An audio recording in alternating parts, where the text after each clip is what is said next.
Bienvenue dans cette nouvelle interview. Je suis Van Bader et vous êtes sur The Act Club Podcast. Et aujourd'hui, nous avons une invitée aux multiples casquettes. Alors, si je ne m'abuse, directrice de casting, coordinatrice de doublage, réalisatrice, et j'en oublie probablement, je vous demande d'accueillir Alexandra Batero.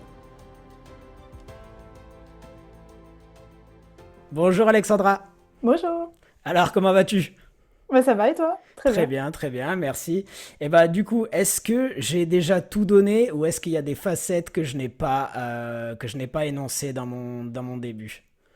Je suis scénariste aussi. Scénariste, c'est ça. Ok, donc si je récapitule, donc réalisatrice, scénariste, directrice de casting et coordinatrice de doublage, c'est bien ça? Oui.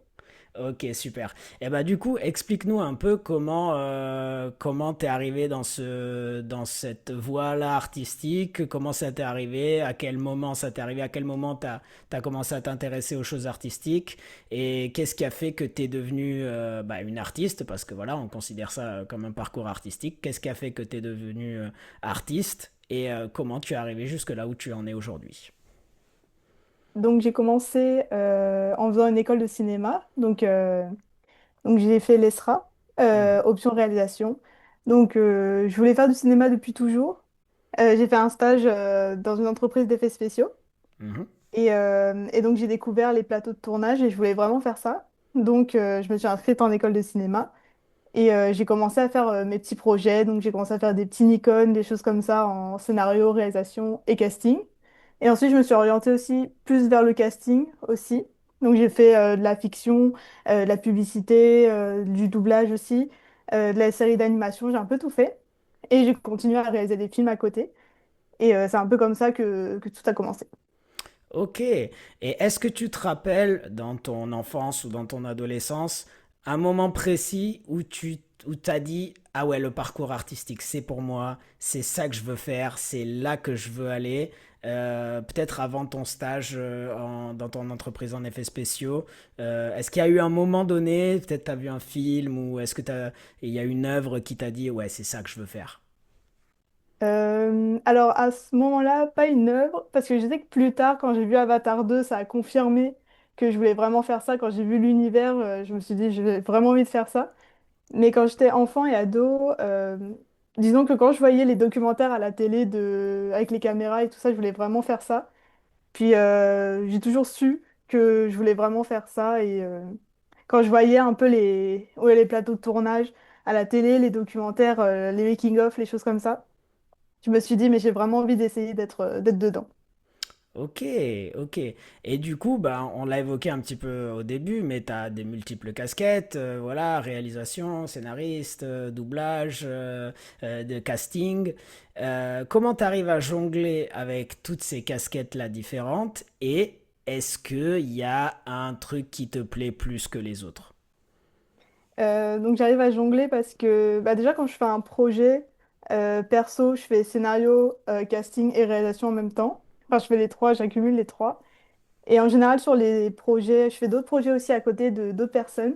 Et dans ce cas-là, soit je fais le scénario, soit je fais le casting, l'un ou l'autre. Mais je sais que je fais toujours un projet perso et un à deux projets supplémentaires d'autres personnes. Et ce que j'ai le plus aimé, bah, j'hésite entre réalisation et casting, parce que j'adore travailler avec les acteurs aussi. Donc c'est vraiment ça, la direction d'acteur, exprimer les émotions et tout ça. Et j'aime vraiment beaucoup, bah, par exemple en casting, quand j'ai plusieurs acteurs qui jouent le même rôle et que le réalisateur hésite de savoir quel acteur qu'il va choisir pour le rôle.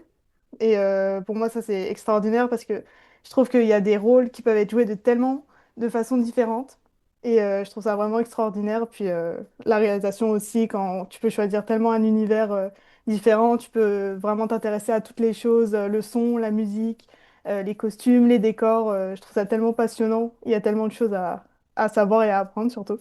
Ok, alors je vais te challenger un petit peu parce que là, tu as déjà réduit les possibilités entre réalisation et casting. S'il devait en rester qu'un, ce serait quoi? Je dirais réalisation quand même. Ok. Donc vraiment, si tu devais le mettre dans l'ordre, tu dirais quand même réalisatrice en premier Oui. ensuite directrice de casting, et ensuite, du coup, dans l'ordre, ce serait quoi, dans l'ordre des préférences? Après, ce serait scénario et à la fin, doublage. Ok. Et du coup, comment tu te retrouves dans toutes ces casquettes-là? Qu'est-ce qui te plaît le plus dans toutes les choses? Plutôt, quelle est la chose commune que tu retrouves dans les quatre casquettes que tu as et qui fait que tu es épanoui dans ce que tu fais? Je dirais la chose que je préfère le plus, c'est vraiment les émotions qui sont à travers le scénario, c'est l'écriture, le doublage, c'est la voix, le casting, c'est vraiment tous les jeux d'acteurs différents. Et la réalisation, bah, c'est à travers les détails, qu'est-ce que tu peux exprimer à travers les silences, à travers la mise en scène. Donc c'est un peu tout ça, comment tu exprimes quelque chose à travers, euh, à travers tout ce que tu peux explorer. Donc vraiment les moments de silence avec les émotions des acteurs, à travers leurs yeux, des fois à travers quelques dialogues aussi, à travers quelques expressions. Et c'est vraiment ça que j'apprécie vraiment beaucoup. Ok, bah ça, du coup, tu amènes très très bien ma prochaine question, donc ça c'est cool. Ma prochaine question étant, quelles sont pour toi les qualités essentielles d'un artiste? Donc là, par rapport aux quatre casquettes dont tu as parlé, à ton avis, quelles sont les qualités qu'un artiste doit posséder, quel que soit son champ artistique, mais quelles sont les qualités essentielles d'un artiste pour pouvoir vraiment être épanoui dans son métier et que ça nous touche vraiment, quoi? Je dirais la persévérance, parce que je trouve que c'est tellement important de tout le temps être persévérant, parce qu'on peut faire tellement d'erreurs, je trouve, que ce soit dans le cinéma ou dans un autre art. Il y a tellement de choses à apprendre qu'il y a telle chose que tu n'as pas pensé par rapport à la musique, par rapport au son, par rapport à tel dialogue ou telle idée de montage, que je trouve la persévérance, c'est vraiment quelque chose d'hyper important. Je dirais être à l'écoute aussi beaucoup, parce que je trouve qu'on est tellement complémentaires entre nous, entre les membres de l'équipe, les acteurs aussi, voire même les spectateurs aussi, être à l'écoute de tout ça. Même des gens que tu connais pas forcément et même être courageux aussi. Parce qu'on est dans un milieu où il faut avoir un réseau de fous. Il faut beaucoup parler aux gens, il faut avoir le courage d'aller parler aux gens, de présenter ses projets. C'est pas toujours simple quand on a une équipe et qu'on doit toujours les motiver. Du début de la prépa jusqu'à la fin de la post-prod, on y va, on adore le projet, puis on continue, on lâche rien. Donc c'est un peu ça, je dirais. Toutes ces qualités-là. Ok, je trouve ça intéressant. Donc, si je récapitule, persévérance, écoute et courage. Oui. C'est ça? Ouais, je trouve ça très intéressant, surtout, bah, notamment, c'est quelque chose que tu peux retrouver dans n'importe quel type de métier artistique et qui est important dans n'importe quel type de métier artistique. C'est très juste ce que tu dis et c'est aussi pour ça que j'ai créé le podcast à la base, c'est que j'avais envie de créer une communauté de gens bah, qui soient à l'écoute justement les uns des autres et qui se tirent vers le haut et dire ok les gars, on peut y arriver, c'est bon, on peut s'en sortir. Donc tu rejoins tout à fait l'idée du podcast là-dessus. Du coup, ça me fait penser, est-ce que toi, tu as un ou une mentor, quelqu'un qui t'a inspiré? Ça peut être quelqu'un, c'est-à-dire soit quelqu'un que tu connais, un professeur, ou ça peut être au contraire un artiste que tu n'as jamais rencontré, mais auquel tu peux t'identifier, par exemple un réalisateur, un acteur, ou quelqu'un quand tu l'as vu, ou qui t'a accompagné dans ta carrière et que tu as pu te dire, ah oui, oui, c'est ça que j'ai envie de faire, c'est vers là que j'ai envie d'aller, c'est ça qui m'inspire, c'est ça que j'ai envie de faire. Voilà. Je dirais un peu tout le monde, mais dans le sens où ça peut être autant des professionnels du cinéma que des amateurs ou des gens que je connais personnellement. Ce qui m'inspire, c'est surtout les gens qui lâchent rien, qui vont vraiment au bout des choses. Par exemple, professionnellement, ça peut être James Cameron, où lui, on lui a dit, bah, Avatar 3, il faut absolument qu'il cartonne, sinon le 4 et 5 vont pas être faits. Et il a rien lâché, quoi. Pendant des années, il a écrit, il a réalisé, il a cherché, jusqu'à ce que son film soit au bout des choses. Et je trouve ça vraiment courageux de se dire, OK, je fais mon film pour que les autres soient vus après ou des choses comme ça. Ou sinon, même des gens du cinéma que je vois sur Instagram qui, eux, font tout le temps des projets, même si c'est pas des projets professionnels, je les vois, ils lâchent rien, ils se donnent au maximum, ils font plein de courts-métrages, encore et encore, ils vont dans les festivals, ils vont dans les ciné-networks ou les rencontres cinéma. Donc, c'est vraiment ça qui m'inspire, les gens qui, vraiment, ils font un projet ils y vont, même s'ils savent pas où ils vont, ils y vont quand même. Donc, c'est un peu ça. Ok, donc James Cameron, et puis globalement, tu t'inspires un peu de ton entourage au niveau artistique, de ce que tu vois sur les réseaux sociaux ou d'une manière générale, c'est ça? Oui. Ok, ok, intéressant, intéressant. Ouais, James Cameron, belle carrière aussi depuis le début de sa carrière. C'est vrai qu'il a pu proposer des choses extrêmement différentes depuis le début de sa carrière. Voilà, on est passé sur vraiment des types de films très très différents, puis arriver à faire de Terminator à Avatar. Voilà, c'est vraiment des choses différentes. Donc c'est vrai il a un beau parcours, je trouve. Du coup, qu'est-ce que l'art pour toi? Je dirais que c'est le moyen d'exprimer ses émotions. Bah, je parle beaucoup de ça, mais je trouve quand même que l'art, que ce soit le cinéma, la musique ou autre, pour moi, c'est un peu comme un journal intime. Tu transmets vraiment ta vision des choses. Et tu peux vraiment montrer ce que toi tu ressens, que tu n'arrives peut-être pas à dire dans la vraie vie ou que tu n'arrives peut-être pas à faire comprendre, comme on est des humains et qu'on n'arrive pas toujours tous à se comprendre parce qu'on ne fonctionne pas tous de la même façon. Je trouve ça vraiment beau d'avoir quelque chose, donc oui, la peinture, le cinéma, la musique, où tu peux permettre de dire les phrases que tu veux, sans forcément dire que c'est vraiment toi, mais quand même de transmettre ce que tu vois, ce que tu penses.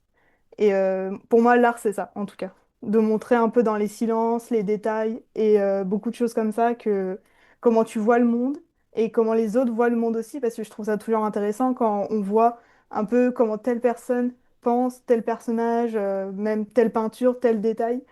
Donc c'est un peu ça. Ok, ok, très bien, très bien. Et du coup, ben, en suivant la logique de ma pensée, qu'est-ce que l'art? Qu'est-ce qu'un artiste du coup? Je dirais que l'artiste, c'est quelqu'un qui transmet ses émotions et qui va te montrer sa vision des choses, de comment il voit les choses, comment tel silence peut l'affecter, comment tel détail pour lui est important, comment il le montre, les métaphores que lui, qu'est-ce que ça représente pour lui et même qui peut toucher d'autres gens. Donc pour moi, c'est ça, l'art, c'est de vraiment présenter sa vision des choses et ses émotions à travers les yeux de plusieurs personnes. Ok, ok, ok, très bien. Du coup, un artiste doit forcément, ou peut-être pas, je sais pas, c'est à toi de me le dire, doit forcément avoir du talent. Donc, qu'est-ce que c'est pour toi le talent, si ça existe, et comment il s'exprime?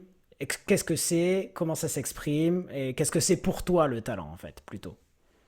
Alors pour moi, le talent, ce serait le mélange de la connaissance et la persévérance, je dirais, parce que surtout dans l'art, je trouve que c'est tellement difficile de tout maîtriser et de tout connaître aussi, parce que bah, dans le cinéma, il y a tellement de lumières différentes, tellement de couleurs différentes ou des choses comme ça. Et je trouve que le talent, c'est vraiment la recherche, savoir ce qu'on veut, savoir ce qu'on maîtrise aussi, ce qui fait avec le temps, et voir un petit peu c'est, enfin, en tout cas, connaître un petit peu ce qu'on veut raconter et du coup savoir comment l'exprimer de la meilleure des façons. Donc pour moi, le talent, c'est un peu ça. Mais en tout cas, oui, être tout le temps persévérant. Bon, ça revient aux qualités que je disais tout à l'heure aussi, mais je trouve que le talent se fait avec le temps. Enfin, pour moi, en tout cas, je pense que on peut avoir du talent, mais il y a vraiment beaucoup de travail derrière. Je pense pas que ce soit vraiment inné chez des personnes. Il y a toujours de la connaissance, des gens qui ont regardé des documentaires, des gens qui ont regardé, qui sont intéressés à un sujet, et tout vient de là, pour moi en tout cas. Ok, donc ce que tu es en train de dire, c'est un peu inné et beaucoup travaillé. Oui, c'est ça. Ok, ok. Bah oui, oui, moi je pense que logiquement c'est ça. Je pense qu'il doit y avoir une sensibilité à la base. Que voilà, on a tous plus ou moins de la sensibilité, je pense, au fond. Mais après, c'est est-ce que tu vas cultiver cette sensibilité-là? Est-ce que tu as envie de la développer? Et voilà, si tu la laisses dans ton garage, bah cette sensibilité-là, en fait, personne va jamais la voir. Et donc, ça reste moins intéressant globalement voilà, pour un artiste, il faut apprendre à le développer, il faut continuer à le développer. Du coup, est-ce que qu'est-ce que tu fais toi pour continuer à développer ton talent? Quelles sont tes routines? Quelles sont les choses que tu aimes faire pour continuer à développer ton talent et voilà, à continuer à t'améliorer finalement? Alors j'écoute beaucoup de podcasts, beaucoup de vidéos de critiques de films aussi, et je lis beaucoup de critiques sur Allociné aussi. Parce que je trouve ça vraiment important d'avoir les avis des spectateurs sur un peu tous les films, ce qu'ils aiment pas, ou des choses où je me dis, bah, même un film qui cartonne, qu'est-ce qui aurait pas plu à quelqu'un, ou qu'est-ce qui lui aurait plu justement.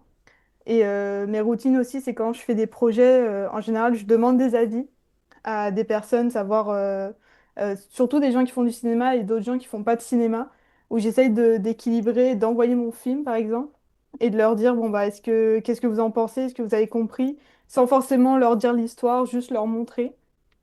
Et aussi, j'essaye de voir un petit peu comment aussi avec les autres personnes de mon équipe aussi. Ça fait beaucoup aussi partie de ma routine qui m'apprennent des choses. J'essaie toujours de prendre des gens qui connaissent vraiment bien leur domaine je sais que, par exemple, j'ai des compositeurs, c'est les mêmes sur tous mes films et ils m'apprennent vraiment beaucoup de choses sur la musique que j'essaie de aussi savoir de mon côté. Essayer de connaître un petit peu et d'apprendre, mais je sais que c'est surtout par eux que j'apprends vraiment les choses. Donc, c'est un peu ça. Ok, bah du coup ça me fait questionner par rapport là je vais plutôt me concentrer sur ton travail de réalisatrice puisque effectivement pour moi un réalisateur c'est un peu comme un chef d'orchestre, c'est-à-dire il va aller chapeauter un petit peu tout le reste pour que le projet se fasse. Voilà, ça part souvent beaucoup du réalisateur, l'idée d'un projet. Du coup, est-ce que toi, dans ta manière de fonctionner quand tu crées, tu es plus du style je sais ce que font les autres dans le sens que, par exemple, là tu parles d'un compositeur, tu dis bah je sais que lui il maîtrise son sujet et je lui laisse pas carte blanche, mais je lui laisse beaucoup de champ libre en disant voilà, je te fais confiance, je connais tes capacités, je sais ce que tu es capable de faire, surprends-moi, fais-moi plaisir, ou tu es plutôt du style de réalisatrice, à dire voilà, moi j'ai une idée très précise de ce que je veux que ce soit exactement comme ça, et tant que j'ai pas exactement ça, voilà, on va travailler jusqu'à ce que j'ai exactement ça. Donc, est-ce que tu te situes plutôt du côté voilà, de laisser le champ libre aux autres membres de ton équipe, ou est-ce que tu as une idée très précise, ou est-ce que tu te situes entre les deux, et voilà, voilà. Quelle est ta façon de fonctionner? Là, je parle en tant que réalisatrice. Je dirais la première. Je laisse beaucoup les membres de mon équipe vraiment me proposer des choses. Après, c'est vrai que j'envoie quand même des références pour qu'ils aient une idée et qu'ils soient pas trop dans l'inconnu, en sachant pas trop où ils vont. Mais c'est vrai que j'envoie des références à chaque personne. Et après, je les laisse aussi me conseiller parce que je sais que des fois, ils ont des avis ou des opinions que j'ai pas forcément pensé. Donc, c'est pour ça que je trouve ça hyper important aussi de les écouter puis de leur laisser aussi la liberté de pouvoir s'exprimer parce que je pense que chaque personne de l'équipe aime bien aussi cette partie-là de pouvoir proposer lui-même des choses, d'être créatif aussi et que ce soit pas que le réalisateur ou la réalisatrice. Donc c'est surtout la première option que je prends. Oui, et surtout, j'ai entendu, tu l'as répété beaucoup de fois depuis le début de l'interview, mais tu parles beaucoup du silence Oui, dans tes projets. Du coup, quelle est, vu que tu en as parlé beaucoup, c'est pour ça que ça m'interroge, quelle est la part du silence dans tes projets? La plupart de mes projets sont muets. Donc j'essaie toujours de présenter le silence. Bah, je trouve que une émotion passe tellement mieux à travers un silence qu'un dialogue. Et je trouve ça vraiment beau quand rien n'est dit, mais juste on le voit. Et, euh, et je trouve ça extraordinaire que les émotions passent juste comme ça. Enfin, je trouve que c'est beaucoup plus impactant. Je sais qu'il y en a qui préfèrent aussi les dialogues, les pensées aussi dans les romans, les choses comme ça, mais je trouve que c'est beau, un silence sans rien dire. Et juste une petite musique derrière aussi qui accompagne en général, donc c'est ça. Donc, tu travailles souvent main dans la main avec un compositeur, du coup. Oui. Ok. Et bah, du coup, je saute sur ton autre casquette de directrice de casting cette fois-ci. Donc, quand tu castes bah, pour des projets, qu'est-ce que tu espères voir? Justement, on parle de silence, mais qu'est-ce qui ferait qu'un acteur te donne le coup de cœur et te dise ah oui, c'est ça que je voulais voir, c'est ça que je cherchais. Ça, c'est surtout aussi en fonction du réalisateur, mais j'essaie toujours de voir un petit peu comment un acteur ou une actrice, comment il joue et comment il joue, mais de différentes façons. Je peux lui donner plusieurs impros, plusieurs façons du texte différentes, et aussi en collaboration avec le réalisateur ou la réalisatrice. Mais je trouve ça toujours intéressant quand un artiste tente de faire le scénario lui-même sans forcément connaître le passé du personnage ou le futur. C'est pour ça qu'en général, je leur donne une partie du texte et je leur explique pas le contexte. Mhm. Et que pour la première fois qu'ils font le scénario, je leur dis allez, vas-y, fais-le.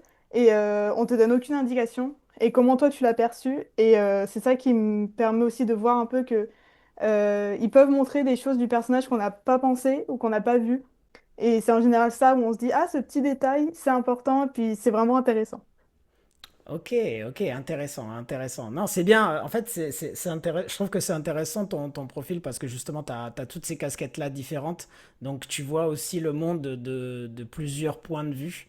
Et c'est toujours intéressant de voir ces différents points de vue.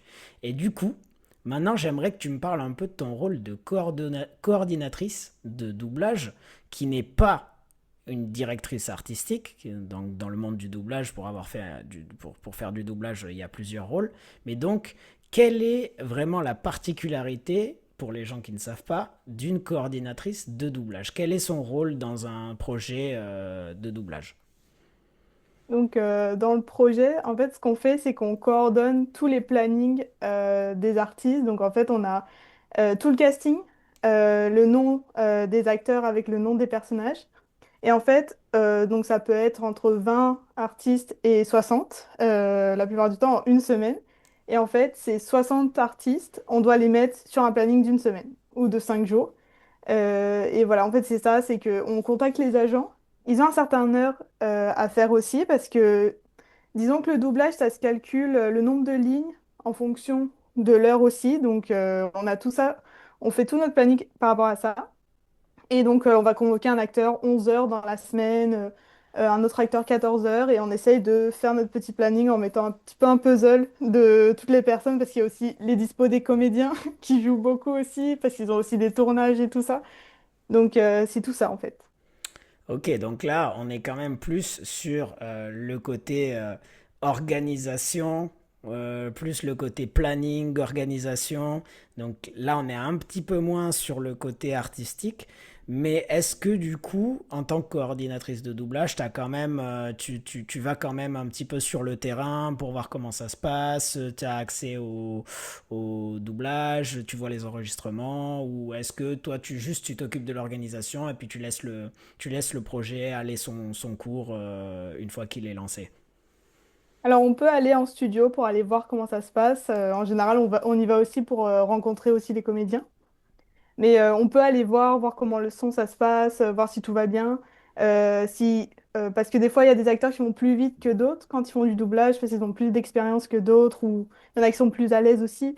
Donc, des fois, on va en studio pour savoir est-ce que le timing est bon, est-ce qu'il faut aller plus vite, plus doucement, parce que des fois, les plannings changent aussi. On met Hmm. plus de temps, moins de temps en fin de semaine, justement, pour que ça puisse mieux se dérouler. Donc, on va souvent en studio quand même. Ok, bah je me posais la question parce qu'effectivement, ouais, c'est encore une fois, quand on le voit de l'autre côté, c'est toujours, ça me donne de la curiosité de savoir, bah ouais, effectivement, c'est quelque chose qui est très mouvant parce que, bah, comme tu l'as dit, bah, des fois, il y a juste un problème technique, il y a une phrase qui passe pas, on doit la refaire, et puis ça va pas, et puis on perd du temps sur un truc, et donc c'est là que ton rôle rentre en jeu de dire bon ben voilà on va un peu équilibrer, peut-être que lui a pris plus de temps mais lui a pris moins de temps donc finalement ça s'équilibre et ils s'en sortent comme ça, c'est bien ça. Oui. Ok, ok, mais c'est super intéressant en tout cas. Maintenant j'aimerais que tu me parles un petit peu de de tes projets, de ceux qui sont déjà sortis, on va dire, puisque on va voir après, pour la suite, je poserai des questions sur le futur, mais parlons déjà du passé. Parlons un peu de tes derniers projets. Donc, quels sont tes derniers projets que tu as fait sortir là récemment, de quoi ils traitent, et puis voilà.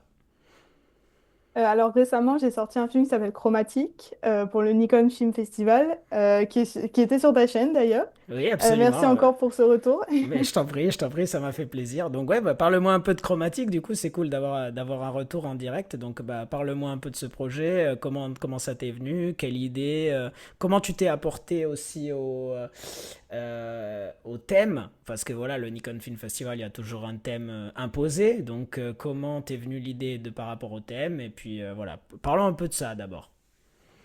D'accord, donc là, cette année, c'est la beauté. Donc je me demandais comment montrer la beauté au cinéma. Donc c'est vrai que j'ai toujours voulu voir comment parler de la beauté à travers l'art et à travers le détail. Et parce que je me suis dit peut-être qu'il y aura beaucoup de gens qui vont faire la beauté du corps, la beauté physique, ce qui est normal parce que c'est un sujet tellement passionnant aussi, la beauté physique. Mais je voulais aller ailleurs et je me suis dit, bon, je vais regarder comment montrer le détail dans l'art du cinéma, mais en 2020, qui est le plus compliqué, c'est le timing dans le Nikon. Absolument. Euh, oui, c'est ça. Donc je me suis dit comment faire et en fait, je voulais parler des couleurs parce que je voulais vraiment faire un beau film coloré. Et j'ai pensé au daltonisme et je me suis dit, ah bah ça serait sympa de faire le daltonisme dans l'art du cinéma. Donc ça a été un peu compliqué à faire parce que il n'y a pas beaucoup de films qui sont sortis sur le daltonisme ou en tout cas qui ont représenté le daltonisme. Donc je me suis demandé comment je pouvais faire, si ça devait être la déco, si ça devait être l'étalonnage, la lumière. Donc ça a été un peu les trois finalement. Et, euh, et voilà, donc je voulais vraiment montrer un autre point de vue, quelque chose de nouveau, voir si le daltonisme au cinéma pouvait se faire. Et on a réussi à le faire.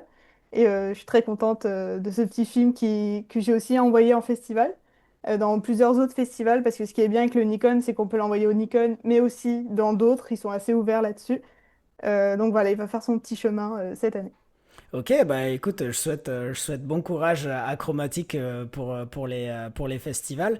Mais du coup, c'est cool parce qu'effectivement, j'en avais parlé, bah, effectivement, comme tu en as parlé dans mon dernier épisode et que j'ai fait en live.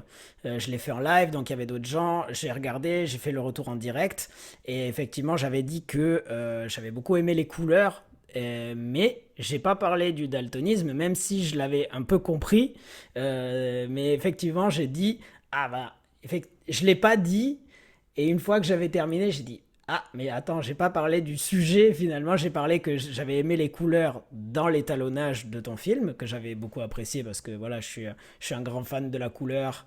Et justement, je trouve qu'on en voit de moins en moins dans les projets de plus en plus récents. Ça se voyait beaucoup dans les années 80-90, il y avait beaucoup de couleurs. Et maintenant, c'est très terne, c'est de plus en plus délavé. En fait, les films sont de plus en plus délavés, donc ça me faisait plaisir de voir de la couleur. Et effectivement, de voir un peu cette différence de point de vue. Et c'est pas que le daltonisme, parce qu'en fait, je me suis rendu compte que notre cerveau, en fait, l'œil ne traite pas d'informations du tout. Ce qui rentre dans l'œil va directement au cerveau. Et même deux personnes qui n'ont pas de problème de daltonisme voient les couleurs différemment.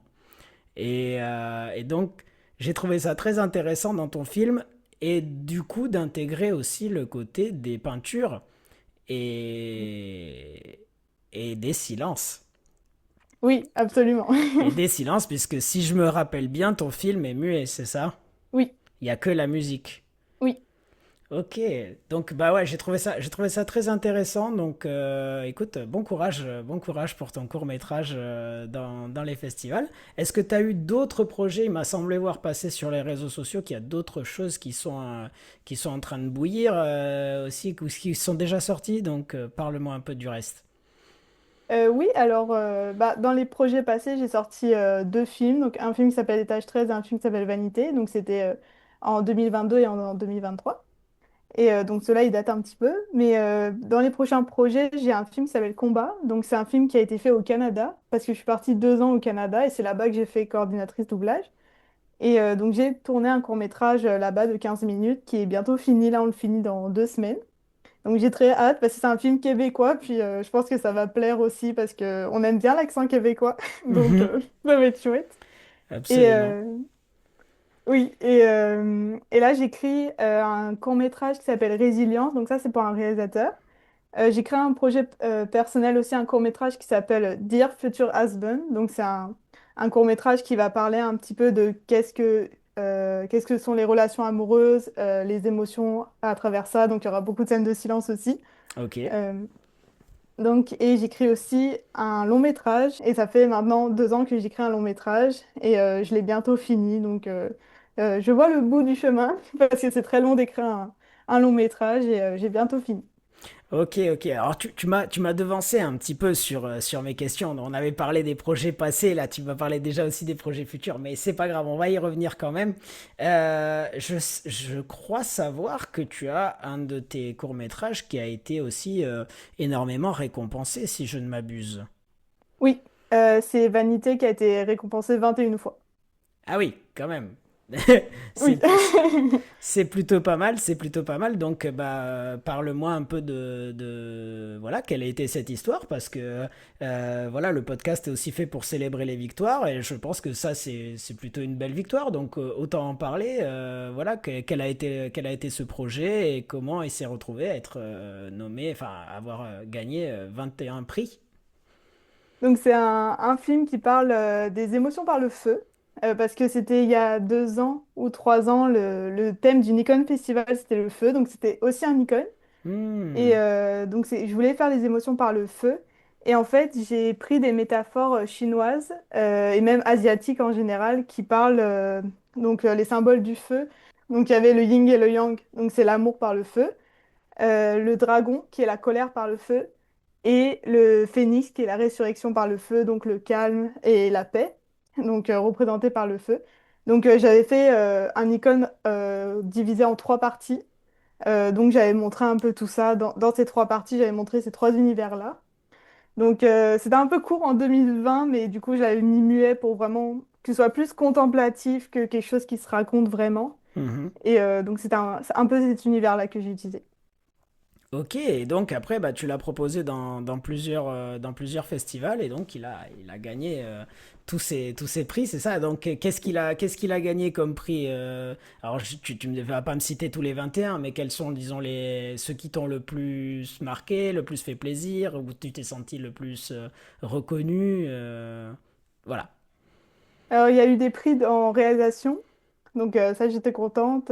En scénario aussi, surtout, mais aussi surtout pas mal meilleur film ou meilleur micro-film aussi. Mais il y a eu aussi quelques petits prix, meilleure affiche, meilleur acteur, meilleur montage aussi. J'étais contente que ce soit aussi un peu dispersé. Enfin, je sais que quand je fais des films, j'aime bien aussi.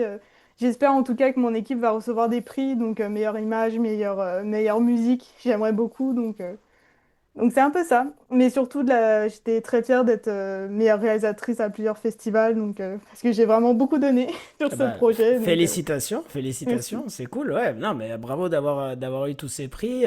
Non, mais c'est bien que tu me dises que ça a été sur le Nikon à l'époque du feu, parce que bah, c'est l'année où moi aussi j'ai fait un Nikon à l'époque sur le feu.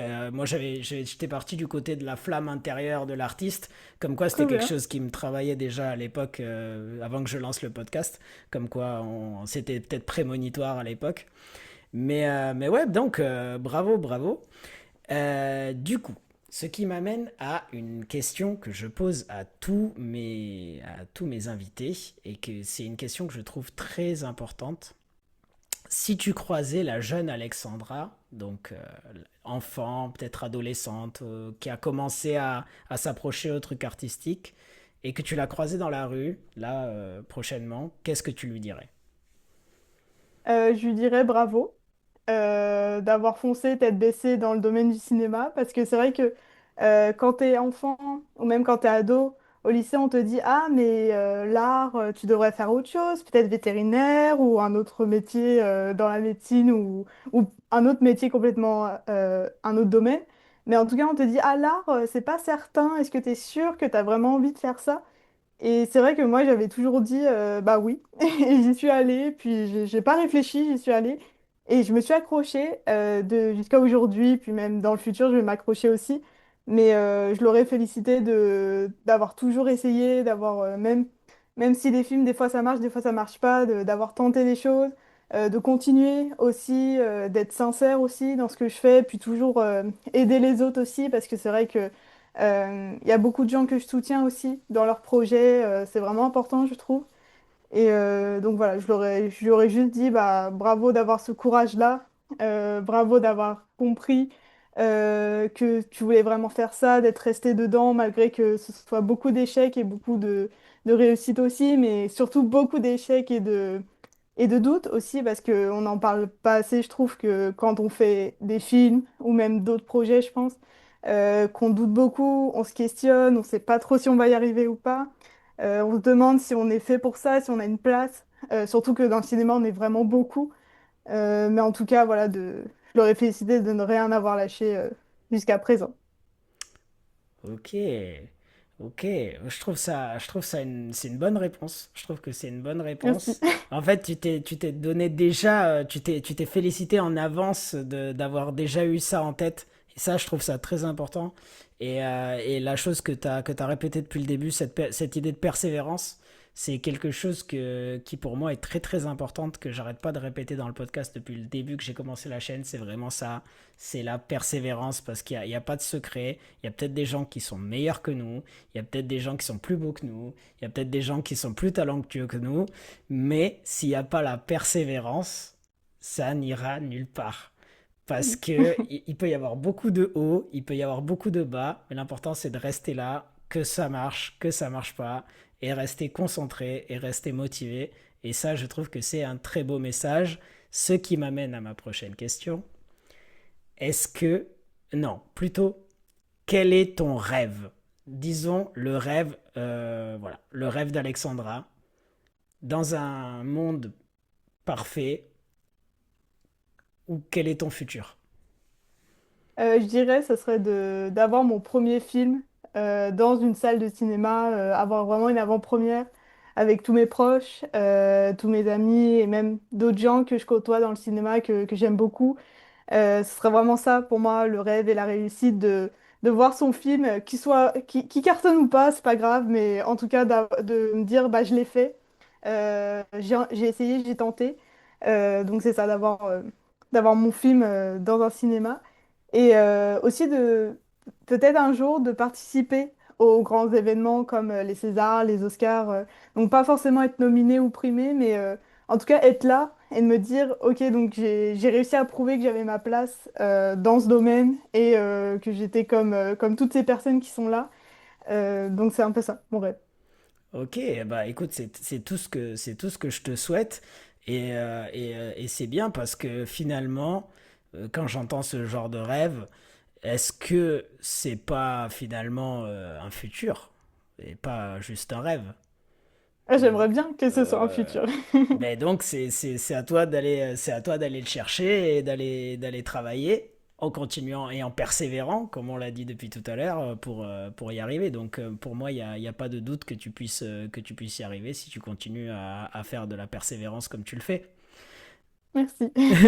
Donc écoute, c'est une très bonne réponse. Et puis, je sais plus, il y a une citation qui disait ça, je crois que c'est un, un rêve avec une date. Ah, je sais plus exactement. Ouais, c'est ça. Si tu mets pas de date, ça restera un rêve, mais si tu mets une date, ça sera un objectif. Donc, mets-y une Ok. date et ça deviendra un objectif. C'est pas obligé que la date soit précise, mais tu te dis, voilà, dans un futur X, je vais y arriver. Ok, je vais le faire. Du coup, bon, t'en as déjà un petit peu parlé, mais j'aimerais que tu en parles avec un petit peu plus de précision. Quels sont tes nouveaux projets? Voilà, quel est le futur là dans les prochaines semaines, prochains mois, prochains fin 2026? Qu'est-ce qui arrive pour Alexandra là, dans les prochains temps? Qu'est-ce qui arrive concrètement? Donc là, ce serait la fin de mon film canadien. J'aimerais qu'il sorte en festival. Donc ça va arriver dans les prochaines semaines. Puis pouvoir tourner du coup les deux films, donc écrire le scénario et peut-être le co-réaliser avec l'autre réalisateur. Mais ça, on va en discuter. Pour l'instant, je suis juste sur le scénario, mais il voulait que je le co-réalise avec lui, donc on va voir ça. Mais c'est un très beau projet aussi. Ok. Et un projet aussi que j'ai, donc celui que je veux faire, le Dear Future Husband, que je veux vraiment réaliser aussi cette année. Et pourquoi pas essayer de lancer mon premier long métrage, donc finir le scénario et pouvoir essayer de le lancer parce qu'on m'a dit que c'était vraiment long à développer. Donc voilà, tenter d'essayer cette année et voir ce que ça donne. Ok, bah écoute, moi je te souhaite bon courage dans tous tes projets. J'ai pas de doute que tu vas y arriver et que tu te donnes à faire. Et j'apprécie aussi que tu sois busy, comme ils disent les Anglais, que tu te donnes à faire. T'es occupé, quoi. T'es créatif, donc ça c'est cool. Du Merci. coup, ça nous fait arriver un petit peu à la fin de notre interview. Il me reste une dernière question. Où c'est qu'on peut voir ton travail? Sur quelle plateforme on peut te retrouver pour aller voir ton travail? Est-ce qu'on peut te soutenir d'une quelconque manière? Voilà, qu'est-ce qu'on peut faire pour te donner un coup de main avec Diact Club? Et où c'est que les spectateurs peuvent te retrouver? Voilà. Alors c'est surtout Instagram, Facebook un peu aussi, mais surtout Instagram où je mets vraiment toutes mes actualités, j'ai mes liens, YouTube avec tous mes films, et c'est vraiment là-bas que je mets tout. Ok, juste Instagram. Est-ce que tu as une chaîne YouTube sur laquelle on peut retrouver les courts-métrages peut-être? Oui, oui, oui. Ok, Bah, bon. celle-là, elle est aussi sur mon Instagram, donc j'ai mis tous les liens dedans. Ok, bah on mettra tout ça en description, comme ça les gens pourront retrouver un petit peu ton travail. Écoute Alexandra, moi ça m'a fait extrêmement plaisir de te recevoir. Ah, moi aussi, Je d'être là. je te souhaite bon courage pour toute la suite de tes projets. Et puis voilà, et puis n'hésite pas à nous envoyer toutes tes news, comme ça on suivra ça de très près. Bah, super, bah, merci beaucoup, je te souhaite aussi beaucoup de succès pour ton Bah, podcast et pour tes projets aussi. bah merci beaucoup Alexandra, et ce sera la fin de notre interview. À bientôt! Bah, super, à bientôt, merci.